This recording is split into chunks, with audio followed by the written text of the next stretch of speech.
오늘은 데살로니가 후서 3장 5절 이하에 있는 말씀을 가지고 은혜를 나누겠습니다. 3장 5절 다 같이 읽어주시기 바랍니다. 주께서 너희 마음을 인도하여 하나님의 사랑과 그리스도의 인내에 들어가게 하시기를 원합니다. 하나님의 사랑과 그리스도의 인내에 들어가기를 원합니다. 여기 아버지 하나님과 아들이 나오는데 성령은 어디 계십니까? 여기 하나님이 주께서 너희 마음을 인도하는 것은 바로 성령 주님을 말하는 것입니다. 성령이 우리 마음을 인도해서 하나님의 사랑과 그리스도의 인내에 들어가게 하시는 것입니다. 그렇기 때문에 우리의 신앙생활에 성령이 하시는 역할이 얼마나 큰 것을 알 수 있는 것입니다. 여기는 성령님을 주께서 주님이라고 말하십니다. 주 성령께서 너희 마음을 인도하십니다. 우리 마음을 변화시키고 인도하시는 역사는 하나님의 성령께서 하시는 것입니다. 그렇기 때문에 예수 믿는 신앙생활이란 성령님의 은혜와 도움 없이는 불가능합니다. 우리 스스로가 예수님을 믿고 우리 스스로가 신앙생활을 한다고 생각하는 것은 큰 착오입니다. 우리가 예수를 믿을 때 성령으로 거듭나는 것입니다. 성령이 오셔서 우리에게 영의 눈을 열어주시고 영의 귀를 열어주시고 마음의 깨달음을 주셔서 성령으로 말미암아 예수 그리스도를 구주로 모시게 되는 것입니다. 그러면 성령은 우리를 낳아준 어머니와 같은 것입니다. 성령의 도우심이 없이는 예수를 구주로 부를 수도 없고 하나님을 아바아버지라고도 할 수도 없습니다. 이러므로 성령이 우리를 구원시켜 주시고 또 우리 마음속에 하나님 아버지의 사랑과 예수 그리스도의 은혜로 이끌어 주시는 것입니다.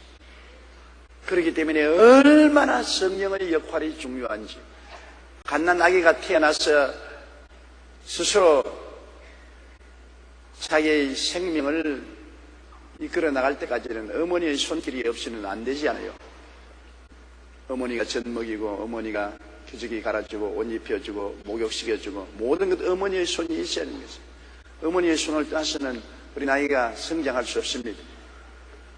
성령님의 손길을 떠나서는 우리는 결코 신앙에 성장할 수가 없습니다. 그렇기 때문에 성령은 구말리 장천 멀리 계시지 않습니다. 우리가 깨달아 알든지 모르든지 성령은 우리와 함께 거하시고 우리 안에 거하시는 하나님이신 것입니다.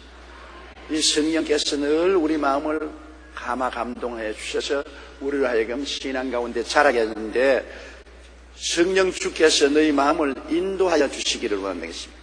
성령이 우리 마음을 인도해 주시는 것입니다. 우리가 늘 기도할 때 하나님의 성령이 기도를 통해서 우리에게 감화 감동을 주시고 우리가 알든지 모르든지 성령이 우리를 돌보아 주시는 것입니다. 우리가 세월이 지나고 나면은 그게 바로 성령이 내 마음을 지도하셨구나. 지나고 나면 깨닫는데 현재에는 잘 깨닫지 못합니다. 부모 사랑도 그렇지 않습니까? 지나고 난 이후에야 부모님이 정말 사랑해 주셨구나 하는 깨닫지. 현재에는 부모 사랑을 받는 젊은이들이 부모 사랑을 인정하지 않지, 깨닫지 못하지 않습니다. 성령의 인도도 꼭 세월이 지나고 나면은 돌이켜볼 때 성령이 같이 계시고 나를 인도하셨구나 깨달을 수 있죠. 현재는 성령의 인도하심을 잘 깨닫지 못합니다. 그러나 성령은 우리 마음에 임재하여 계셔서 우리로 기도하게 하시고 참여하게 하시고 예배드리게 하시고 하나님을 향한 간절한 사랑과 뜨거운 소원을 갖게 만들어 주시는 이가 성령 보혜사의 역할인 것입니다. 보혜사라는 것이 무엇입니까? 우리를 돕기 위해서 하나님께로부터 보내심을 받아 항상 곁에 계신 분이 보혜사인 것입니다. 아예 그냥 우리가 원든 원치 않든 같이 계셔서 우리의 손을 잡고 우리를 이끌어 주시니까 성령인 것입니다. 우리를 가르치시고 깨우치시고 인도하시고 꾸짖으시고 징계하시고 모든 일을 다 하셔요. 성령은 꼭 우리 영적인 어머니와 같다는 것을 깨달아야 하는 것입니다. 그래서 이 성령님이 우리 마음을 인도해서 하나님의 사랑 안에 들어가기를 원한다. 우리가 하나님의 사랑을 너무나 가슴 뜨겁게 깨닫지 못하지 않습니다. 하나님이 세상을 이처럼 사랑했다 해도 마음이 덤덤한 것입니다. 그런데 성령이 감동을 하시면 하나님의 사랑을 마음속에 깨달을 수가 있습니다. 하나님이 세상을 이처럼 사랑하셔 독생자를 주셨지 않습니까? 하나님이 주실 수 있는 최대의 선물이 독생자입니다. 하나님 아들 예수 그리스도는 하나님의 영광의 광채시여 본체의 형상인 것입니다. 하나님의 생명인 것입니다. 하나님 본체의 형상인 그 예수님을 우리에게 주신 하나님의 사랑은 도저히 청량할 수가 없습니다. 하늘보다 높고 바다보다 깊습니다. 우주보다 넓어요. 그 크신 하나님의 사랑을 우리는 마음속에 저리도록 깨달아야겠는데요. 우리 사람은 깨닫지 못하고 그냥 당연지사로 생각하고 그저 하나님이 우리를 사랑했는가 보다 그런 생각을 하고 있는 것입니다. 그러나 이것을 마음 저리게 감사하고 감격하고 느끼게 하는 것이 성령이 하시는 것입니다. 성령이 우리 마음을 감동시켜 주셔서 하나님의 사랑을 느끼게 하는 것입니다. 사랑을 느끼지 못하는 사람은 불행한 사람인 것입니다. 사랑을 느낄 때 행복해지기 때문이에요. 행복이라는 것은 사랑을 주고 사랑을 받을 때 행복해지는 것입니다. 내가 하나님을 뜨겁게 사랑하게 되면 내가 행복해지고 내가 하나님의 사랑을 내 마음속에 저리도록 깨달아 알 때 행복해지는 것입니다. 행복이란 사랑과 직접적인 연결이 되어 있는 것입니다. 그러므로 내가 하나님을 어떻게 사랑합니까? 성령이 내 마음을 감동하사 하나님을 사랑하게 만들어 주시고 내가 어떻게 하나님의 사랑을 느낍니까? 성령이 마음을 감동하게 하사 하나님의 사랑을 느낄 수가 있는 것입니다. 하나님의 사랑이 얼마나 큰 것을 우리는 사랑을 잃어봐야 하는 것입니다.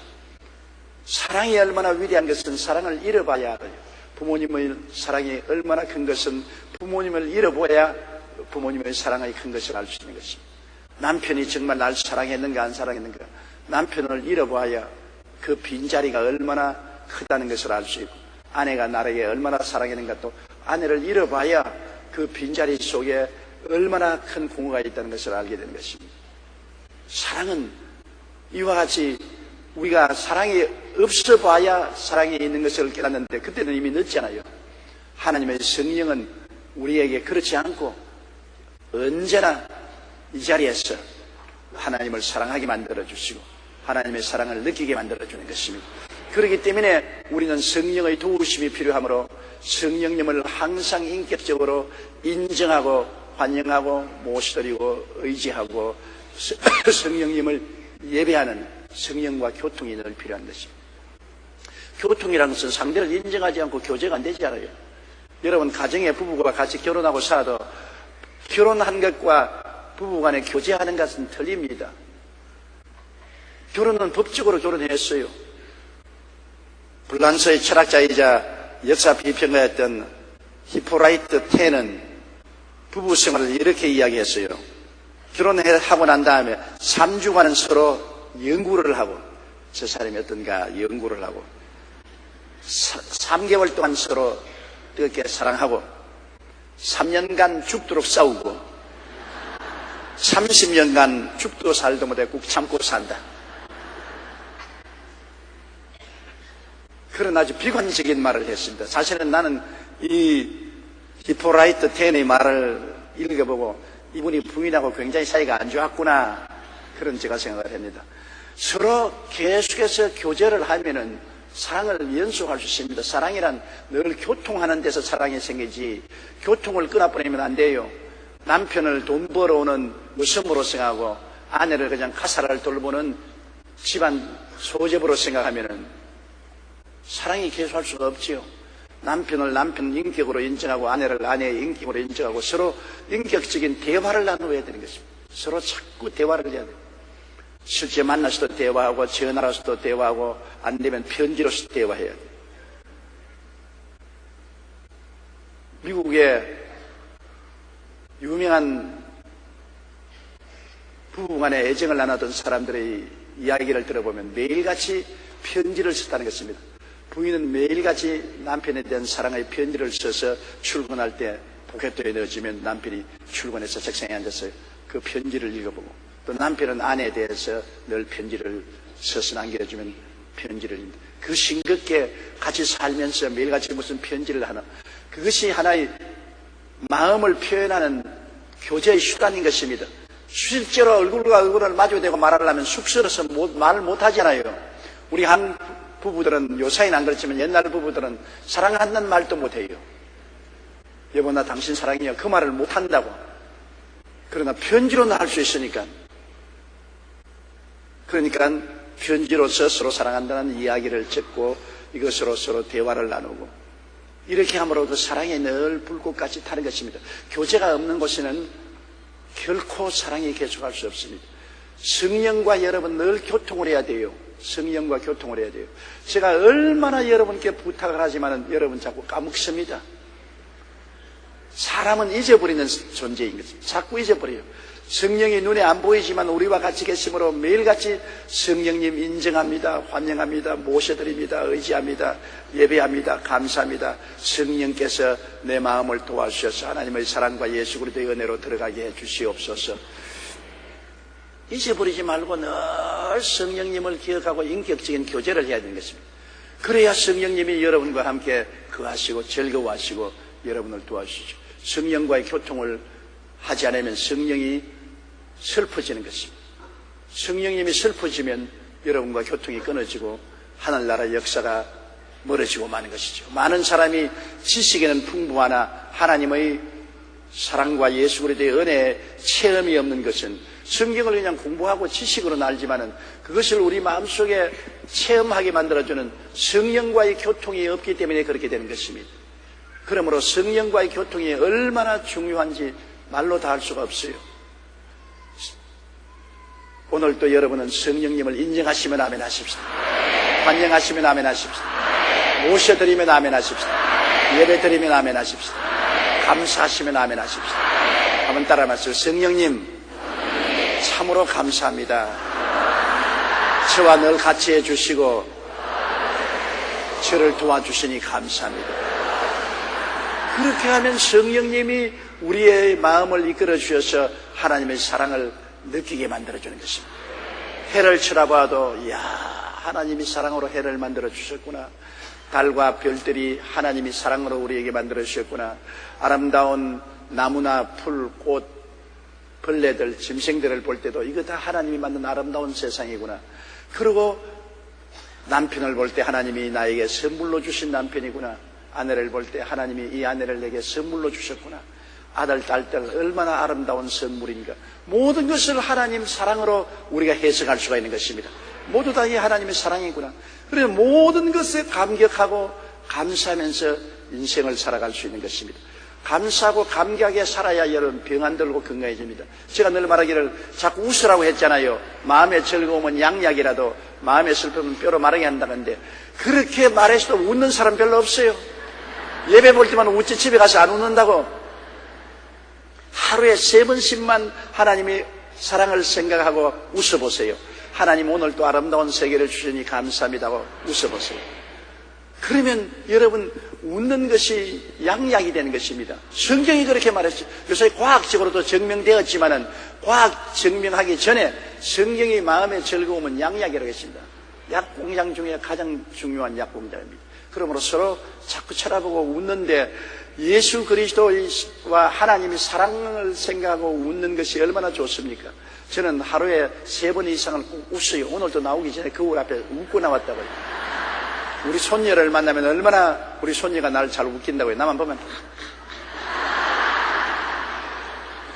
그러면 실컷 웃고 나면은 약공장이 가동을 해서 몸속에 있는 모든 병을 고쳐주시는 것입니다. 다른 보약보다 더 좋은 것이 인삼녹용보다 좋은 것이 웃는 보약인 것입니다. 성경이 그렇게 말했기 때문에 잊어버리지 마세요. 내가 많은 우리 성도들 만나서 요 사이로 웃어요. 그러면 아니요 안 웃어요. 잊어버리거든. 잊어버려요. 그와 같이 우리 주 예수 그리스도 안에서 나타난 하나님의 사랑을 잊어버리거든요. 왜? 성령님과 같이 안 하기 때문에 잊어버린 것입니다. 성령님과 같이 계시면 성령님이 꽃 한 포기 볼 때도 이야 하나님이 저 아름다운 꽃을 날 위해서 만들었구나. 하나님이 아름다운 세상을 날 위해서 만들었구나. 하나님의 사랑에 감격할 수 있는 것입니다. 그렇기 때문에 주 성령께서 너희 마음을 인도하여 하나님의 사랑과 그리스도의 인내에 들어가게 하시기를 원하노라. 그리스도의 인내라는 것은 예수님이 참으시는 것을 말합니다. 예수님이 죄인들을 위해서 참으신 것을 보십시오. 십자가의 고난을 주님 참으신 것을 보십시오. 주님이 못 내려오고 참은 것이면 참은 것이 아닙니다. 주님은 하늘과 땅과 세계와 그 가운데 모든 것을 지으신 분으로 말씀 한마디면 다 이루어져요. 주님 말씀 한마디에 파도가 잠잠해지고, 말씀 한마디에 죽은 나사로가 살아서 일어나고, 말씀 한마디에 중풍병자가 침상을 짊어지고 나가는데, 십자가에서 주님 말씀 한마디, 내 내려가겠다! 그러면 내려오는 거예요. 예수님을 십자가에 못 박는 자 보고 다 멸망을 받아라! 순식간에 박살이 날 수 있어요. 주님이 할 수 없어 십자가에 못 박인 것이 아니라 신이 내려올 수 있고, 주님께서 원수들을 멸할 수 있는데도 불구하고 우리를 위해서 참으신 것입니다. 그것이 그리스도의 인내인 것입니다. 우리를 구원하기 위해서 주님 끝까지 그 고통을 참으셨다. 얼마나 괴로웠습니까? 주님 생사를 못을 박아서 나무에 매달아 놓았으니 얼마나 고통스럽습니까? 그분이 보통 우리 죄인 같으면 말로 다 할 수 없겠지만은 하나님이신 것입니다. 하나님이 사람으로 오셔서 우리와 함께 되시고 우리 대신하여 우리 죄를 짊어지고 십자가에 못 박여서 끝까지 참은 것입니다. 중간에서 아예 나 못 참겠다, 나 그만둘란다 내려오는데 아이 털어버리거든요. 그래도 아무도 말릴 수 없을 것입니다.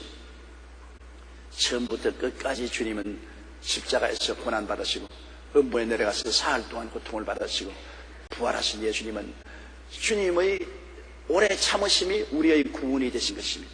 오늘날 또 보좌 우편에 앉아서 주님은 우리를 오래 참으신 것입니다.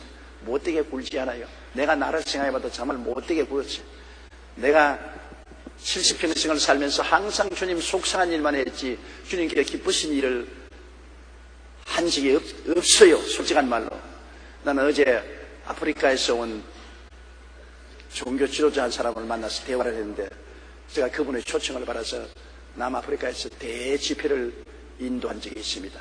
흑백이 굉장히 서로 긴장하고 갈등할 때, 거기에 집회를 할 때 상당히 불안과 공포심이 있었으나 기도하고 집회하고 그 결과에 성령이 임하여서 흑백 화합에 큰 공을 세웠다는 그런 이제 이야기를 하면서 저보고 말을 하냐면, 자기가 기도를 하는데 환상을 보니까 하나님이 천사에게 큰 다이아몬드 하나를 주어서 천사가 다이아몬드를 가지고 내 머리에 쓰고 있는 면류관에다가 다이아몬드를 꼽아주는 것을 보았다고 그렇게 말하기에 내 속으로 웃긴다 웃겨. 괜히 날 아부하려고. 천사가 정말 환상 가운데 다이아몬드를 예수님께 받아서 내 머리에 꼽으셨다면 그건 주님이 실수하신 것입니다. 그 다이아몬드는 예수님의 면류관에 꼽아야 될 다이아몬드. 왜냐하면 나는 다이아몬드를 받을 만한 일을 한 것이 없어요.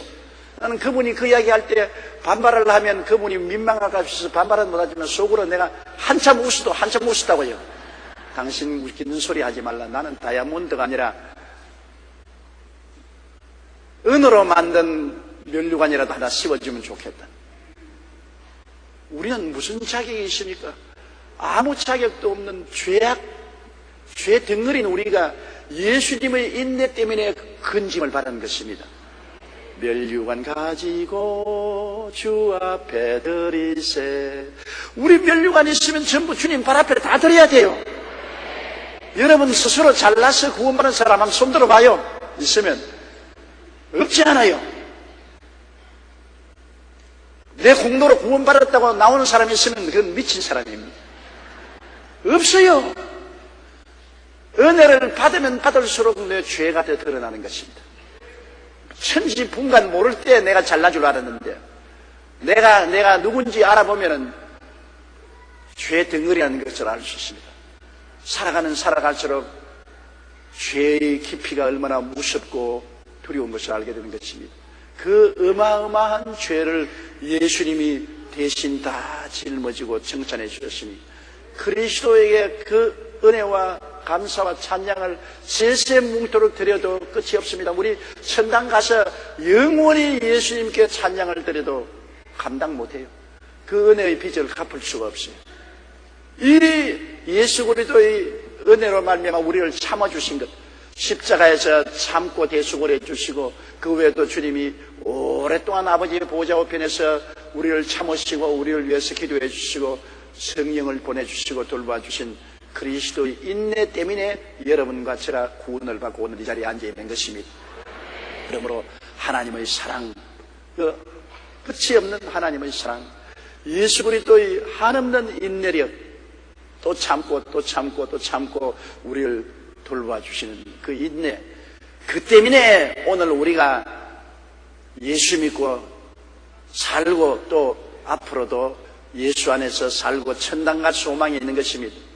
우리의 좋은 행위로 구원을 받으라면 우리 다 박살났어요. 우리 소망 없어요.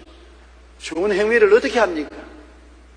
우리 좋은 행위가 이것만쯤 했다면 죄는 이것만 짓는데요. 매일 보는 것이 죄요, 듣는 것이 죄요, 말하는 것이 죄요, 사는 것이 죄인데요. 죄악 세상인데요. 여러분께서 한 번도 거짓말 안 하고 살 수 있습니까? 참말을 하고 살려고 하면서도 참말 중에도 또 거짓말하고, 또 거짓말 중에서 또 참말도 하고, 우리가 사는 것이 전부 거짓말 속에서 삶으로 그 중에서 될 수 있으면 거짓말을 안 하고 참말을 하고 살려고 애를 쓰면 애를 썼지 진실로 거짓말 한마디도 안 하고 참말을 하고 살 수가 없어요. 우리는 참말을 하고 살려고 애를 쓰는 사람이지 참말만 하는 사람이 안 되잖아요. 우리가 사랑하려고 애를 쓰지요. 사랑만 하고 사는 사람이 있어요. 사랑하려고 애를 쓰지요. 온전한 믿음에 선 사람도 없지만 믿으려고 애를 쓰지요. 자꾸 의심이 들어오는데도 불구하고 믿음으로 애를 쓰지요. 그러므로 인간은 한없이 불완전한 존재입니다. 한없이 불완전한 존재고, 한없이 모질한 존재고, 한없이 빗나가는 존재고, 끊임없이 죄를 짓는 존재. 예수님의 그 십자가의 보혈의 은혜와 주님이 오래 참으시고 성령을 보내셔서 다시 일으켜 주시고 다시 복구시켜 주시는 그 인내가 아니면 살아남을 수 없어요. 나는 사람이 구원받을 수 있는 종교는 기독교밖에 없다는 것이 바로 그것인 것입니다. 하나님의 한없는 사랑으로 예수님 주시고 예수님 한없는 은혜로 우리를 대신해서 십자가에서 보혈로 우리 죄를 영원히 청산해 주신 그것이 아니고 수양과 도덕으로, 금욕으로, 선한 행위로 구원받으라면 구원받을 자 아무도 없는 것입니다. 그렇기 때문에 천하 인간에게 구원받을 만한 다른 이름을 주신 이가 없어요. 예수밖에 없어요. 예수님이 내가 곧 길이요 진리요 생명이니 나로 말미암지 않고는 아버지께로 올 자가 없다고 말한 것은 참말입니다. 여러분, 예수밖에 없어요. 그러므로 예수님을 힘차게 붙잡고 예수님을 믿고 사랑하고 예수님을 전도하고 예수님을 찬양하는 것이 우리 인생의 지고 지선인 것입니다. 우리 최고의 관심사가 예수 그리스도가 되어야 되는 것입니다. 주 성령께서 우리 마음을 인도하여 하나님의 사랑을 깨닫게 해주시고 예수 그리스도의 인내에 들어가게 하시기를 원한다. 예수 그리스도의 오래 참으심을 본받아 우리도 예수 그리스도의 인내에 돌아가려고 애를 써야 된다. 하나님의 사랑을 따라 하나님을 사랑하고 우리가 하나님의 사랑에 감격하고 예수님의 인내를 쫓아 우리도 오래 참아가면서 주님을 따르고 우리가 인내로서 우리 이웃을 대하는 이러한 것을 성령이 해주시는 것입니다. 우리 힘으로 하려고 노력도 하지만은 우리 힘은 미치지를 못해요. 성령이 도와주셔야만 할 수 있는 것입니다. 성령 보혜사. 그러므로 우리 한국 교회의 희망은 성령을 발견하는 데 있습니다. 오늘 한국 교회가 거대한 교회가 되고 5만 교회 1200만 성도가 되었다고 하지만은 우리 한국 교회가 새롭게 되고 하나님의 사랑과 예수 그리스도의 인내 속에 들어가서 큰 역사를 하기 위해서는 성령님을 재발견해야 되는 것입니다. 우리를 도와주시는 하나님의 사랑을 갖다 부어주시고 예수님의 인내로 무장시켜 주시는 성령님을 재발견하고 성령 충만을 받아야 한국교회가 새로워지고 한국의 새로운 부흥의 역사가 일어나게 되고 여러분 마음도 뜨거워지는 것입니다. 성령 너무나 중요한 하나님의 은혜인 것입니다. 예수 그리스도의 은혜도 하나님의 사랑도 성령을 통해서 우리에게 부어지는 것이므로 여러분 성령 주님을 항상 모시고 사는 여러분 되시기를 주님 이름으로 부탁합니다. 그 다음 6절요. 형제들아 우리 주 예수 그리스도의 이름으로 너희를 명하노니 게으르게 행하고 우리에게서 받은 전통대로 행하지 아니하는 모든 형제에게 떠나라. 바울 선생이 말로나 글로서 가르친 것이 전통인 것입니다. 이 정통 기독교. 바울 선생이 와서 여기 데살로니가 교인들에게 말로서 가르치고 또 편지로서 가르친 그것을 전통이라고 말합니다. 올바른 전통. 이것을 떠나가지고서 이미 예수님이 재림하셨다. 그리고 오늘날 구원받은 사람들은 부활 못했다. 그런 말을 하는 사람, 또 예수님이 곧장 오기 때문에 직장 다 그만두고 공부도 그만두고 가정생활도 그만두고 이제 있는 것 없는 거 먹고 마시고 즐기자.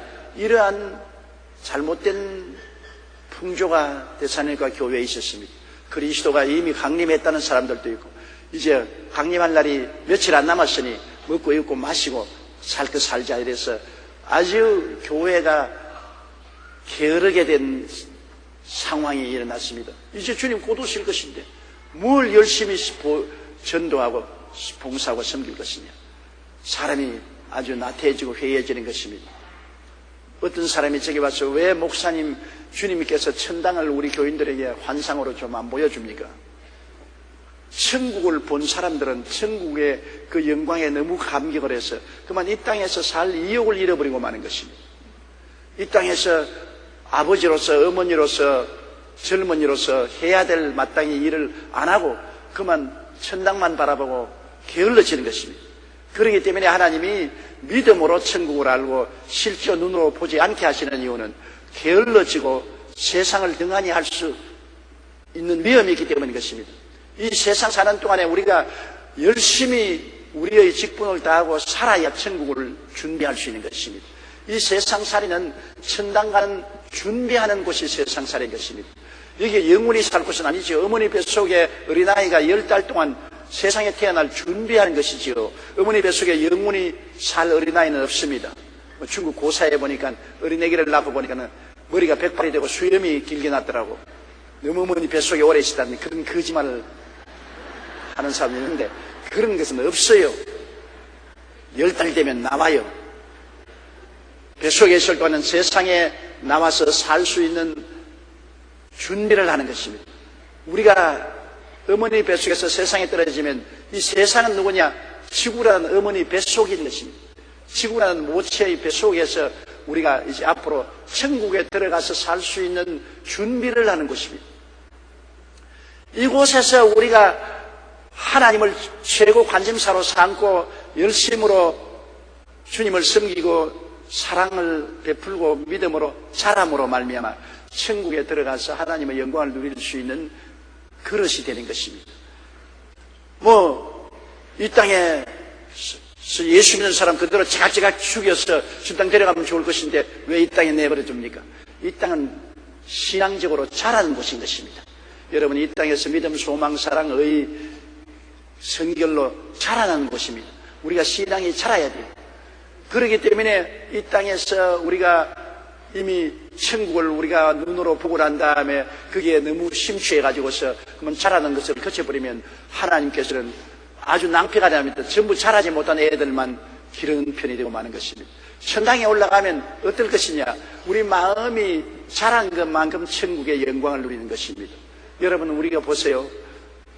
아파트에 사는데 경제적 실력이 있는 사람만큼 자기 실력으로 삽니다. 25평짜리 사는 사람은 그 경제적 실력을 따라서 25평에 살고 40평에 사는 사람은 40평 실력이 있기 때문에 살고 100평 아파트에 사는 사람은 100평 실력이 있는 사람이 그 아파트에 사는데 다 같은 아파트에 살아도 100평짜리 사는 사람을 25평에 사라고 하면 사는 것도 힘들지 않습니다.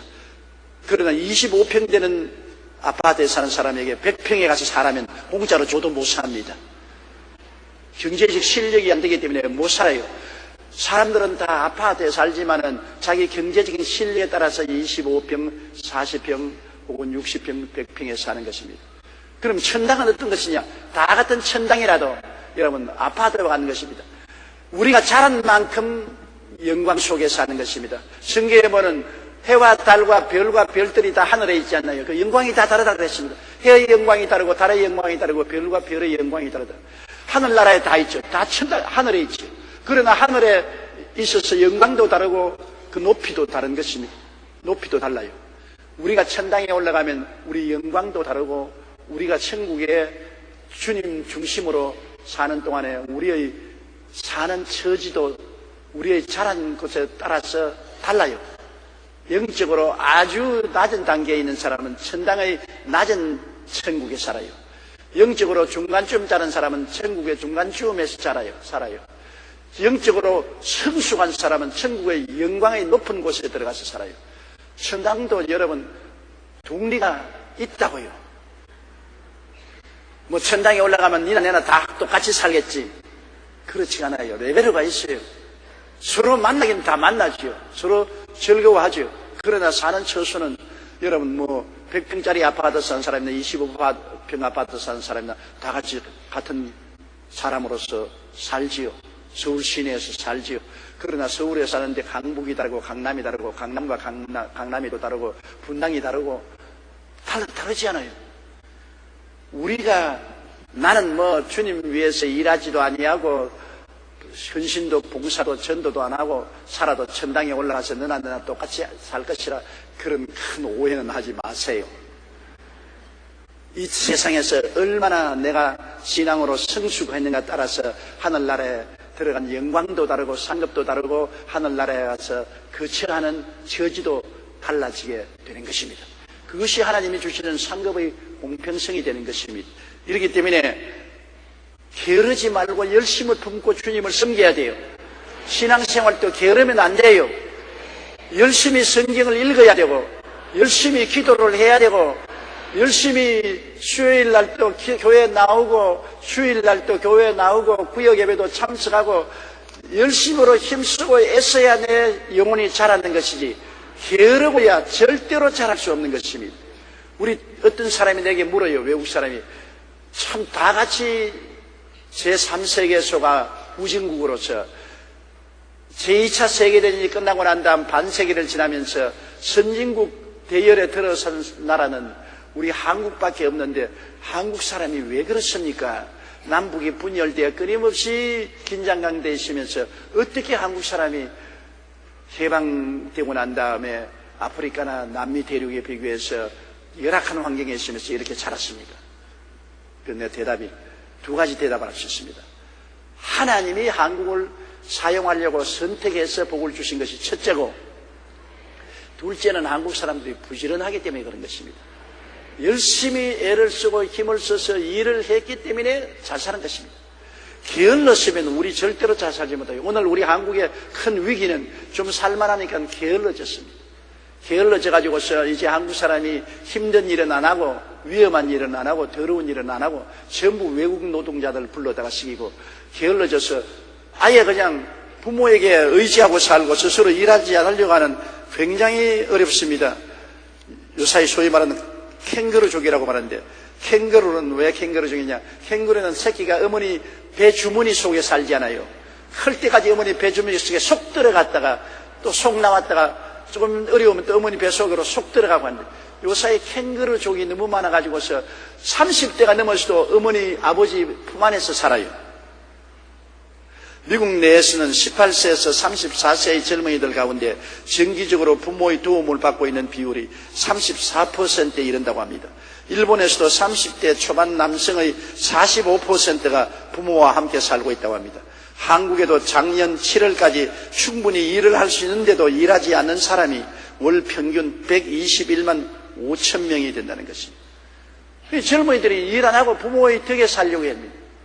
그래서 아침 늦잠 자고 부시시 일어나서 집에서 부모가 주는 밥 먹고 그다음 밤늦게까지 돌아다니면서 놀고 정말 요사이 그렇기 때문에 부모들이 자식 안 낳으려는 이유가 거기에 있는 것입니다. 자식 낳는 것이 호랭이를 기르는 것보다 더 무섭습니다. 그러니 자식 안 낳으려고 그래요.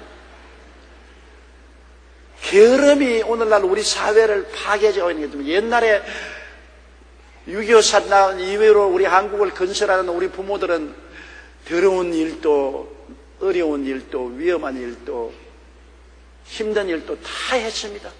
그래서 한국을 건설한 것입니다. 근데 이제는 어려운 일 안 하겠다, 더러운 일 안 하겠다, 힘든 일 안 하겠다, 위험한 일 안 하겠다. 전부 외국 사람 불러서 외국 사람이 이래가 그 돈벌이를 가지고 외국으로 다 송금하고 우리는 그만 좀 가난해지고 마는 것입니다. 그러므로 놀고 먹고 한탕주의가 만연해가지고서 어떻게 바다에다 붕붕 빠져서 한탕 해볼까? 바다 이야기에 정신이 없습니다. 한탕주의가 바로 오늘날 도박인 것입니다. 어떻게 복권을 타거나 도박을 해서 일하지 않고 애쓰지 않고 노력하지 않고 순식간에 돈덩이 위에 올라앉고자 하는 것인데, 그렇게 돈 벌어도 행복하지 않은데 2003년에 4천억 이런 오락실 매출액이 지난해에는 10조 원을 넘었다 했습니다. 여러분 2003년이 지금부터 3년 전 아닙니까? 3년에 오락실 매출이 4천억이 어떻게 3년 후에 지금은 오락실 매출이 10조 원이 되었습니까? 나는 실감이 안 나요. 조라면 얼마나 돈이 많은지 정신이 아득해요. 그런데 오락에 10조 원 던진다는 것은 그만큼 국민들이 일하기 싫어하고 게을러지고 사행성에 빠져서 한탕주의로 들어간 것입니다. 이것이 우리 한국의 큰 병입니다. 이렇게 국민 정신이 나태해지고 퇴폐해지게 되면 우리 내일은 희망이 없습니다. 근검전략하고 애쓰고 힘써서 돈벌이에 살겠다는 풍조가 사라지면 어떻게 이 땅에 살아요? 나는 어릴 자랄 때 우리 집 아래채에 살던 일꾼들이 있었는데, 그 집에 음손이라는 사람은, 신손이라는 사람은 잘 살 수 있어요. 농토도 있고 자기 소도 있고 밭도 있습니다. 그런데 놀기를 좋아해요. 이분은 술을 먹고 아예 놀기를 좋아해서 소를 말뚝에 묶어놓고 사흘씩 나흘씩 물도 안 주고 여물도 안 주도록 놀이에 빠져 있습니다. 밭에는 풀이 이렇게 나 있고, 건장한 신체를 가지고 사람 성격도 좋은 사람이요, 나무 일이라면 죽을 줄 모르고 해주지만 자기 일은 안 하는 사람인데, 결국에는 부인하고 이혼하고 자식은 낳아서 병들어서 죽고 나중에 술 주정에다 해서 길거리에 쓰러져서 죽었고 가정에 폐가 있는데, 바로 그 옆집에 살던 음손이라는 집에 있습니다. 그 집안은 가족이 합쳐서 아침에 일찍 일어나고 저녁에 늦게 누우며 집안도 반질반질반질하고 밭도 끊임없이 매가 풀 하나 없고 논도 열심히 돌보고 짐승들 잘 먹여서 살이 보들보들 찌고 그랬는데, 그 가난한 집이 일어나서 자손들을 다 대학까지 공부시키고 의과대학, 교육대학에 공부시켜서 자녀들이 대학 교수가 되고 의사가 되고 출세해서 뚱뚱하고 잘 살게 된 것을 봤습니다. 똑같이 우리 아래채에서 우리 집 소작이었습니다. 우리 할아버지 밭을 경작하고 우리 할아버지가 준 논을 경작은 똑같은 소작인이었는데, 한 가정은 게을름으로 말미암아 패망하고, 한 가정은 열심히 해서 자녀들을 대학까지 교육시켜서 아예 사회 중산층 이상으로 올라가서 뚱뚱하고 잘 사는 것을 보았습니다. 게으르면 절대로 안 돼요. 열심으로 애를 써야 돼요. 여러분께서 오늘날 시대에 이제 여행도 많이 하게 되고 해외도 많이 나게 되는데 영어 좀 해야 한다겠습니까? 그렇지요. 한국말만 해서는 안 되고 영어를 좀 해야 되지 않겠어요? 나는 여러분이 영어를 다 할 수 있다고 생각합니다. 왜냐하면 제가 영어를 못하면서 이런 소리 하면 거짓말한다고 하지만 제가 영어를 하니까 그런 말을 하는데, 여러분 하루 종일 영어를 말해도 300단어 안 씁니다. 300단어를 안 써요. 300단어면 하루에 한 단어만 외우면 1년 만에 다 여러분 영어를 할 수 있습니다. 이 하루에 한 단어만 외우면 365일 1년에 여러분께서 300단어를 외우면 300단어면 해외 다 여행도 하고 물건도 사고 팔고 여러분의 의견을 다 나타낼 수 있는 것입니다. 여러분 한국말 하는 것도 하루에 300단어 안 씁니다. 제가 여러분 앞에 이 성경 강의하는 것도 하루에 300단어 이내에서 성경 강의를 다 하는 것입니다. 여러분 바로 그냥 사는 거 보세요. 안녕히 주무셨습니까? 밥 많이 잡수었습니까? 건강해요? 옷 따뜻하게 입어요? 환절기에 조심해요? 오늘 시장 갑니까? 밥상에 오늘 반찬 뭐 할까요? 다 한번 헤아려 보시오. 몇 단어 하는지. 한국말 하루 종일 써도 300단어 쓰기가 힘듭니다. 그러면 우리가 부지런하면 하루에 한 단어씩만 외우면 1년이면 영어를 할 수가 있어요. 1년이면. 그런데 왜 안 하냐? 게을러 빠져서 안 해요. 진짜요. 결심만 하면 할 수 있는데 게을러 빠져서 안 해요.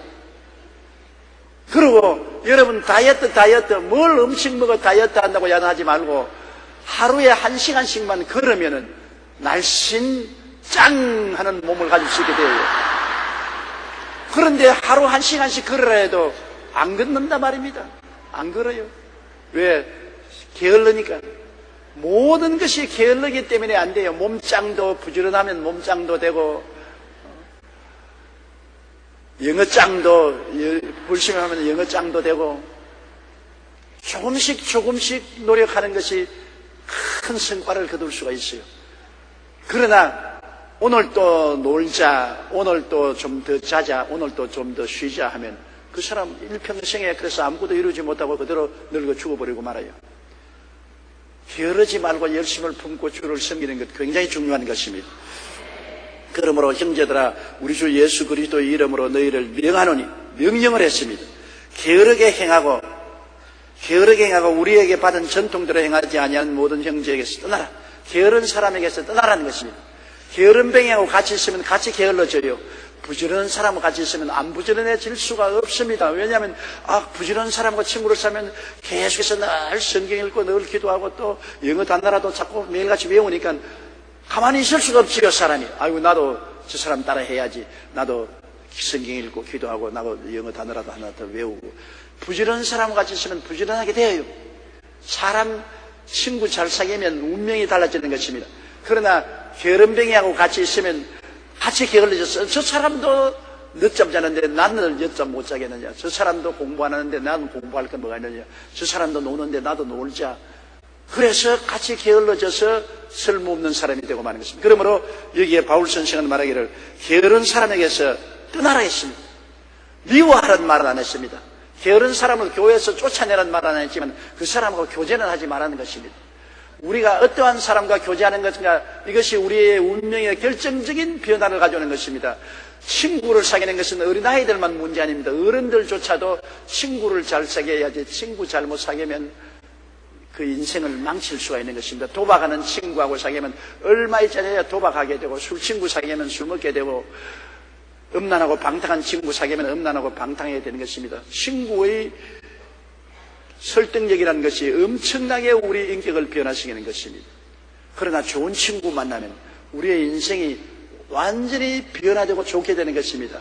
열심으로 기도하는 친구, 열심으로 말씀 읽는 친구, 열심으로 성경 공부하는 친구, 열심으로 영어 공부하는 친구, 얼마나 좋아요. 이러한 친구들 만나가지고서 교제하면 그 친구를 닮아서 우리도 함께 성공적인 인생을 살 수 있게 만들어주는 것입니다. 좋은 친구를 사귀십시오. 그러면 여러분께서 천당도 그 친구와 함께 가게 되는 것입니다. 자꾸 세상으로 향하는 친구 사귀면은 천당도 놓쳐버리고 세상으로 떨어지고 말죠. 그러나 예수 잘 믿는 친구 사귀면은 그 친구와 어울러서 천당도 쉽게 갈 수 있게 되는 것입니다. 7절요. 어떻게 우리를 본받아야 할지를 너희가 스스로 아나니 우리가 너희 가운데 무질서하게 행치 아니하며. 우리 모든 사람들은 롤 모델, 우리의 인생을 살아가는데 모델 되는 사람을 언제나 바라보고 있는 것입니다. 사람들마다 롤 모델이 필요해요. 어린아이 때는 부모가 롤 모델입니다. 부모가 어떻게 하느냐 그것을 늘 바라보고, 대개 아들은 아버지를 모델로 삼고 딸은 어머니를 모델로 삼습니다. 그래서 그 모델을 따라서 자기의 인격을 형성해 나가는 것입니다. 좋은 아버지가 있는 가정에는 아들들이 그 좋은 아버지를 삶의 모범으로 삼습니다. 좋은 어머니를 모델로 삼은 딸은 좋은 어머니를 모델로 삼는 것입니다. 그렇기 때문에 장가 갈 때는 딸만 보지 말고 그 친정 어머니를 봐야 되는 것입니다. 딸은 지금 안 나타나지만 속에 친정 어머니가 꽉 들어있어요. 세월이 흘러가면 친정 어머니가 자라서 나타나는 것입니다. 지금은 안 보여도 세월이 흘러갈수록 친정 어머니가 속에서 나타나요. 저는 지금 나이 70이 넘었는데 요 사이 되면 내 속에서 우리 아버지가 자꾸 나와요. 안 나오면 좋겠는데 우리 아버지가 나와요. 왜냐하면 늘 아버지를 내 인생의 모델로 삼고 보았기 때문에 나의 생각하는 것이나 말하는 것이나 자꾸 아버지 모델이 나오는데, 좋은 모델만 나오면 좋겠는데 안 좋은 모델도 많이 나와요. 어찌할 수 없이 롤 모델이 필요한 것입니다. 이러므로 부모가 어릴 때는 롤 모델이 되고 그 다음에는 선생이 롤 모델입니다. 그렇기 때문에 좋은 학교 보내려는 것은 좋은 선생을 만나기 위한 것입니다. 어린아이들이 유치원에 다닐 때는 유치원 선생이 최고 같고 중고등학교 때는 자기 학교 선생이 최고같이 보입니다. 그 선생을 닮으려고 애를 써요. 좋은 롤 모델로 선생을 만나면 다 그와 같이 닮아지게 되는 것입니다. 사회에 나와서도 자기의 롤 모델이 된 선배들을 바라보게 되는 것입니다. 사회에서 성공한 선배들이 롤 모델이 되는 것입니다. 이러므로 교회도 우리 지역장, 구역장들이 성도들의 롤 모델이 되어요. 롤이라는 말은 영어로 역할을 말입니다. R-O-L-E. 모델은 모델이고 역할 모델을 말하는 것입니다. 평신도들 나와서 예수를 믿는데 어떻게 기도하며 어떻게 신앙생활하는 것을 누구에게 배웁니까? 지역장, 구역장을 보고 배우는 것입니다. 우리 지역장은 저렇게 기도하고 저렇게 성경 공부하고 저렇게 신앙생활하는가 보다 거기에 롤 모델로 자기를 비추어서 자라게 하려는 지역장, 구역장의 롤 모델이 필요하지요. 그 다음에는 주의 종들의 롤 모델이 굉장히 필요하지 않습니까? 최후의 롤 모델은 담임 목사의 롤 모델이 신앙에 굉장히 중요하지요. 그렇기 때문에 굉장히 목회 생활에 하는 것이 힘든 것은 자기 혼자 예수를 믿고 천당 가면 쉬운데 모든 사람이 롤 모델로 바라보고 있는 위치에 있기 때문에 사람들에게 걸림돌이 되지 말아야 되므로 그것이 굉장히 중요한 것입니다. 구역장, 지역장 내 혼자 예수 믿고 천당 가라면 쉽지요. 그러나 남까지 걸머지고 가야 되는 것입니다. 지역장, 구역장은 적은 숫자를 짊어지고 가지만은 조용기 목사 같은 사람은 여러분을 다 짊어지고 가야 되기 때문에 굉장히 힘이 들지요. 롤 모델이 힘듭니다. 바울 선생이 여기 말한 것처럼 우리를 본받아야 할지 너희가 스스로 안다. 우리를 본받아라. 바울 선생이 우리를 본받아라. 우리의 신앙생활을 본받아라. 우리의 기도와 우리의 전도와 우리의 헌신과 우리의 생활을 본받아라. 그렇게 말하는 것입니다. 이 본받을 수 있다는 것 참으로 중요한 것입니다. 우리의 인생은 혼자서 절대 살지 않습니다. 남의 영향력을 받고 남에게 영향력을 끼칩니다. 내 인생 내가 사는데 무슨 잔소리야 그렇게 말하는데 내 인생 내가 안 살아요. 반드시 내 주변에 내가 영향력을 미칩니다. 내가 남에게 좋은 영향력을 미치기도 하고 나쁜 영향력을 미치기도 하고 내가 좋은 영향력을 따라가기도 하고 나쁜 영향력을 따라갑니다. 내 인생 혼자 살지 않습니다. 우리는 항상 같이 살며 앞에서 끌어주고 뒤에서 밀면서 살게 됩니다. 이렇기 때문에 우리 예수 믿는 사람은 예수 믿는 사람으로서의 모델을 보여줘야 되는 것입니다. 안 믿는 사람이 우리 입에 나오는 전도의 말만 들을 뿐 아니라 눈으로 우리가 어떻게 사는 것을 늘 보고 있는 것입니다. 말만 듣지 않고 우리의 행실을 바라보고 그리고 말과 행실이 일치하면 그 진짜구나. 말과 행실이 일치하지 않으면 위선자구나. 가짜구나. 그렇게 말하는 것입니다. 이러므로 바울 선생은 담대하게 우리를 본받아라. 나와 디모데와 우리와 같이 복음 전하는 사람들을 본받아라. 우리의 모범을 바라보라고 했는 것입니다. 우리는 정말 남에게 본이 될 수 있는 신앙생활을 하도록 하나님의 도움이 절실히 필요하고 늘 성령님의 도움을 받아야 되는 것입니다. 사람은 실수가 많지요. 실수하지 않은 사람이 없지요. 그러나 늘 회개하고 돌이켜서 성령의 도움을 받아서 올바르게 걸어갈 수 있도록 노력을 해야 되는 것입니다. 자기는 그렇게 안 하면서 남보고 그렇게 하라고 교훈을 해봤자 소용이 있습니까? 아버지가 담배 피우면서 자식고 넌 담배 피지 마라. 담배 피지 마라. 그런다고 아직은 담배 안 피십니까? 아버지는 술 고래가 되어서 술 망태기가 되어 있으면 자식고 너희들 술 마시지 마라. 너희들은 술 마시는 그 자식들이 웃습니다. 그리고 부부간에 감나 싸우면서 아버지 어머니가 싸우고 서로 물고 찢으면서도 너희들은 결혼해서 행복하게 살아라. 모델이 나쁜데 어떻게 해도 행복하게 사는 것입니까? 우리는 별 도리 없이 모델이 우리 인격을 형성해 가는 것입니다. 목사가 스스로 열심히 기도 안 하면서 성도들 보고 기도하라고 해봤자 성도들이 기도합니까? 목사가 신령하게 안 살면서 성도들 보고 신령하게 살아라 하면 어떻게 신령하게 성도들이 살겠습니까? 모든 이런 롤 모델을 통해서 영향력을 미치는 것입니다. 우리는 좋은 모델이 될 수 있도록 하나님께 늘 기도해야 되겠습니다. 8절요. 누구에게 쓰든지 음식을 값없이 먹지 않고 오직 수고하고 애써 주야로 일하면 너희 아무에게도 폐를 끼치지 아니하라미라. 바울 선생은 데살로니가 교인에게 크게 경고한 것이 있습니다. 데살로니가 교회는 논팽이들이 많은 것 같아요. 자기는 일 안 하면서 남에게 얻어먹는 것. 예수 믿는 것처럼 사랑을 베풀어서 우리 먹여줘야 된다고. 교회 신세지고 교회 좀 잘 사는 집에 얻어먹으러 돌아다니고 수고하지 않고 떡을 먹으려고 하는 사람이 많은 것 같습니다. 우리 한국에도 여러분, 우리가 자선을 베풀 때 조심해야 되는 것은 홈레스들 많이 있잖아요. 많은 기독교 단체에서 우리가 서울역이나 그렇지 않으면 바고다 공원이나 저런 데 가서 식사 대접을 하는 것입니다. 식사 대접을 하는 그 자체는 좋은데 직업적인 거지로 만들 수 있는 위험이 많습니다. 아예 일하지 않고 그냥 가면 식사를 끼니 때워주니까 먹고 그냥 인생을 될 대로 팔자 늘어지게 살자.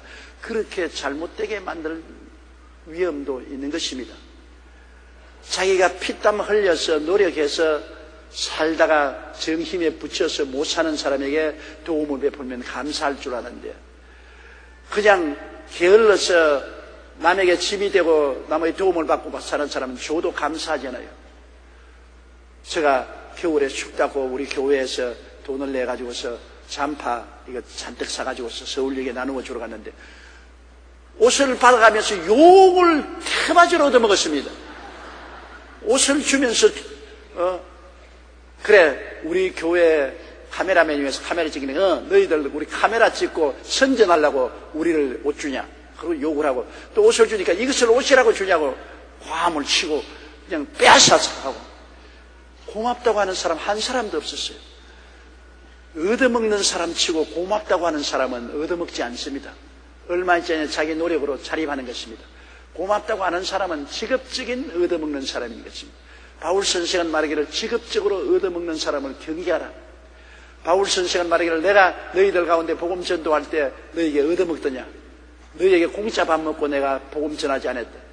나는 낮에는 천막 만들어서 천막 장사하고 낮에는 열심히 천막을 키워서 장사하고 그리고 밤에는 열심으로 전도해서 남에게 음식 신세 안 지고 복음을 전했으니 내가 그렇게 하는 것은 데살로니가에 하도 공짜로 얻어먹고 사는 사람 많아서 그 사람처럼 안 되기 위해서 모범을 보여주기 위해서 그렇게 했다는 것입니다.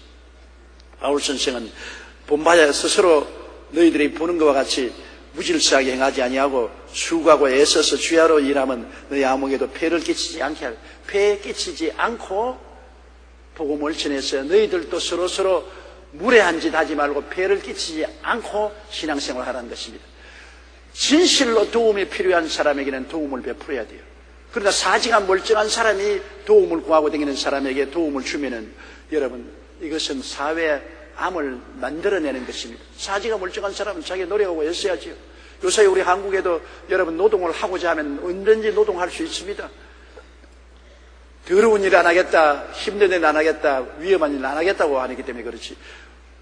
내가 무엇이니 노동해서 먹고 살려고 나오면은 노동해 밥 먹고 살 수 있는 처수가 있습니다. 또 국가에서도 그런 사람에게 지급 알선도 할 수 있어요.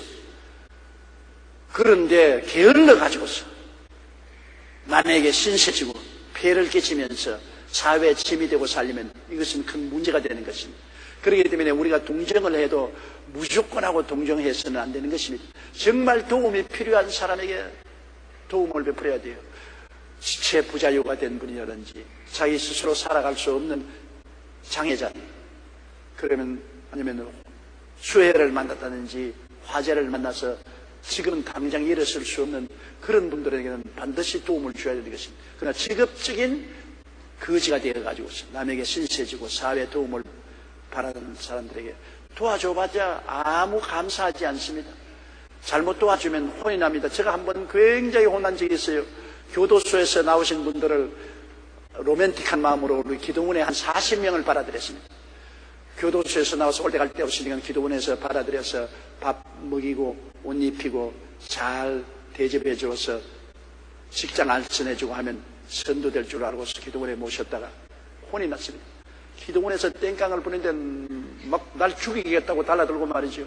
왜냐면 왜 기도원에 가다 주면 밥을 이 모양으로 주느냐, 왜 옷을 이렇게 입혀주느냐, 용돈 왜 안 주느냐. 이거 뭐 상전도 그런 상전이 없어요. 와, 내가 혼났습니다.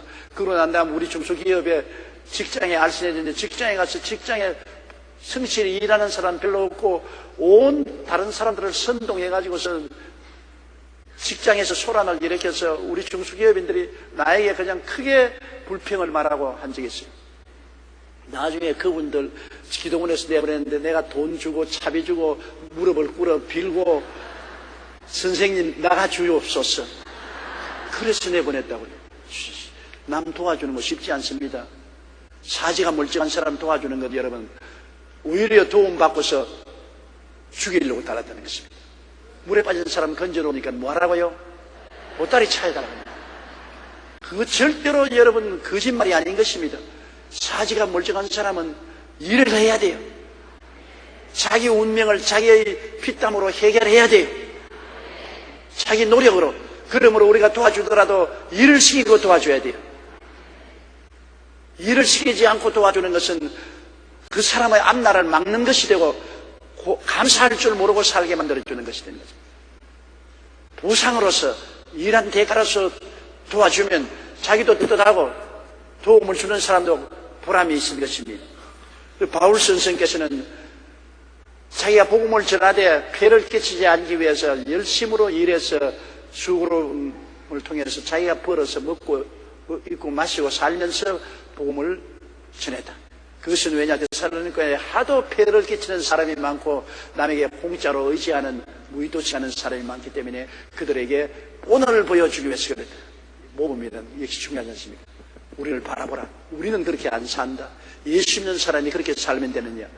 우리는 땀 흘려서 스스로 일해서 먹고 살고 남에게 도울 수 있어야지 늘 남에게 도움을 받아주고 손 내밀고 교회에 폐를 끼치는 그런 삶을 살지 말라고 바울 선생이 말하고 있는 것입니다.